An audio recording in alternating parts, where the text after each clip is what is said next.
بیننده های عزیز، دو مهمان گرامی در برنامه داریم. ایشان حالا تحت این که با هم جمع شدند و جوانان هستند، روندی به نام حالا جمع آوری و کمک به فرشتگان خیابانی و راه انداختند که در استودیو ایشان تشریف آوردند و صبح بخیری میگیم که میخوایم بدانیم که این فرشتگان خیابانی کی هستند و چه کارها و چه فعالیت هایی دارند. صبح شما بخیر، خوش آمدید. سلام خدمت شما و تمام بینندگان عزیز. سپاس از اینکه وقت دادین. فرشته های خیابانی یک نهاد یا یک حرکت بود که ما یک گروپ از دوستا جمع شدیم و خواستیم که اطفال را کمک کنیم که مستضعف هستند و نیاز به کمک ما دارند و خواستیم با این کار خود یک چانس دوباره بر اونا بدیم که مثلا به چیزهایی که ندارن یا به خوابهایی که دسترسی ندارن، به آرزوهایی که دسترسی ندارن دسترسی پیدا کنن. بسیار خوب، شما هم خوش آمدین. صبح شما بخیر. سلام، صبح شما بخیر و صبح تمام بینندگان عزیز و با امید از اینکه یک صبح خوب و خوش را آغاز کرده باشه. چی شد که به فکر این افتادین که بعد یک حرکتی به نام حالا فرشتگان خیابانی به راه بندازین که در این بتونین زندگی حالا معدود کودکان را تحت پوشش حالا با حمایت داشته باشین؟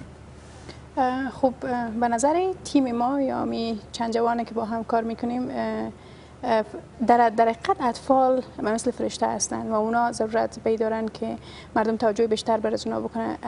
در حقیقت اونا نباید کسایی باشن که برن در سرک ها کار شاقه بکنن و اگر ما ببینیم اطفال کسایی هستند که روی اونا باید سرمایه گذاری شه و تا آینده افغانستان رو اونا تشکیل میتن و اونا یک آینده روشن باید برای کشور بسازن. در حقیقت امی فکر و مفکوره باعث شد که ما امروی یعنی فرشتای خیابانی و یا استریت انجلز شروع بکنیم و آهسته آهسته شروع به کار شدیم. چقدر از کودکان تحت حمایت هستن حالا و این حمایت ها چگونه هست؟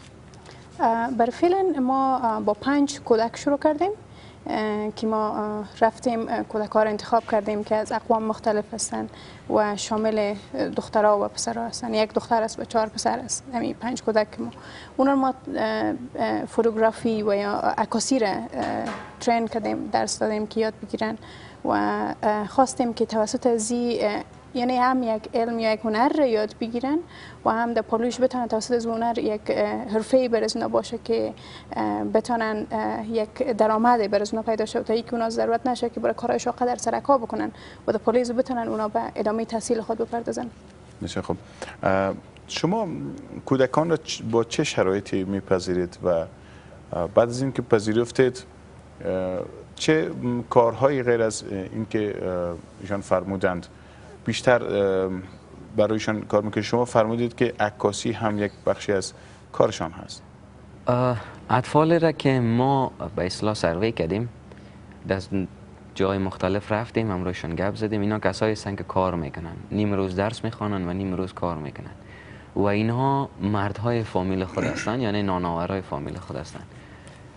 باز ما امروز اینا گپ زدیم و می شرایط برشان گفتیم که اگه شما امروز ما میایین ما بر شما عکاسی یاد میدیم و باز بعد از او برتان کمره میدیم که شما هر چیزی را که دوست دارین یا هر آن چیزی را که شما از اون نفرت دارین یا آرزویش دارین که داشته باشین میتونین عکسش بگیرین. به خاطر که مقصد ما این بود که ببینن، جامعه ما ببینه که این اطفال اینی چیزها را میخواه، تنها با گفتن نمیشه. و شرایط خاص هم نبود، تنها از نظر سنی ما پایانتر از سن 15 الی 13 نمیتونستیم قبول کنیم، به خاطر که باز مفهوم گپ اونا نمیتونستن بگیرن و این اطفال عادی نیستن.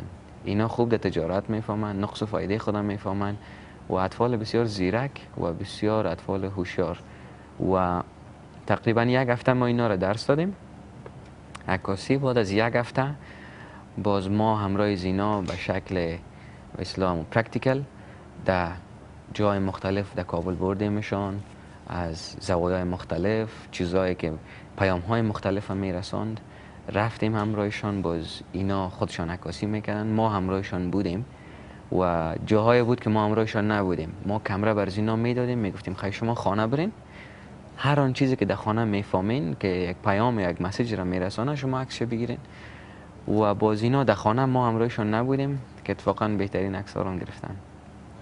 فکر میکنید برنامه های آینده تان برای کودکان حالا در حجم بزرگتر چی باشد؟ ما شروعش همراه 5 طفل شروع کردیم که نمایشگاه هایی میگیریم بر اینا و این عکس هایی که در این نمایشگاه به نمایش میمانیم این عکس ها بر فروش است. پول زو به جیب ما نمیره، پول زو را ما میخواهیم پس یک سرمایه گذاری کنیم به خاطر تحصیلات اینا و کمک کنیم فامیلای اینا، به خاطر که اینا نانآور فامیل هستن و وقتی که ما بتونیم فامیل کمک کنیم، فامیل باز دیگه اولاد خود در سرک رایی نمیکنه که برو بر ما کار کو یا نان بیار.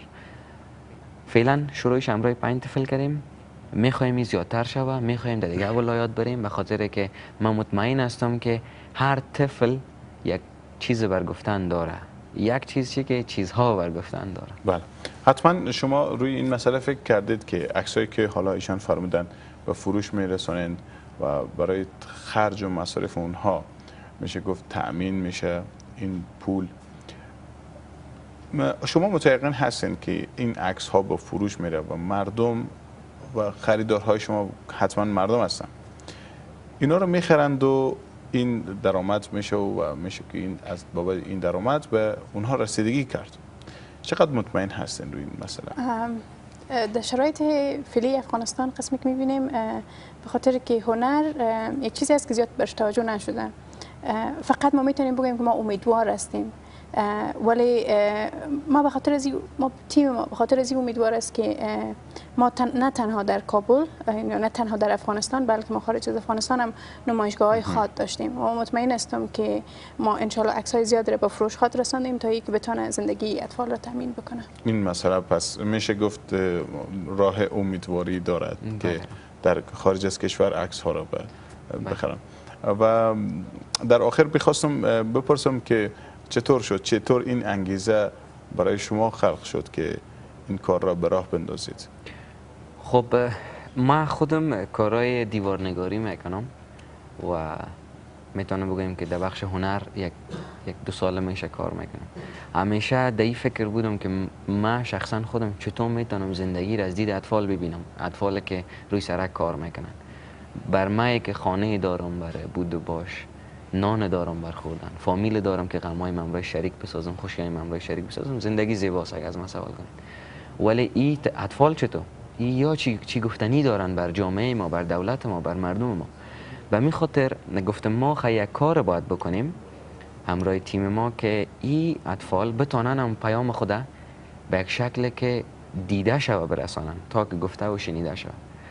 باز ساده ترین راهش اینه بود که ما بر اونا باید کمره میدادیم که اینا عکاسی کنن هر آن چیزی را که خوششان میاد یا میخواین داشته باشن یا برشان میاد.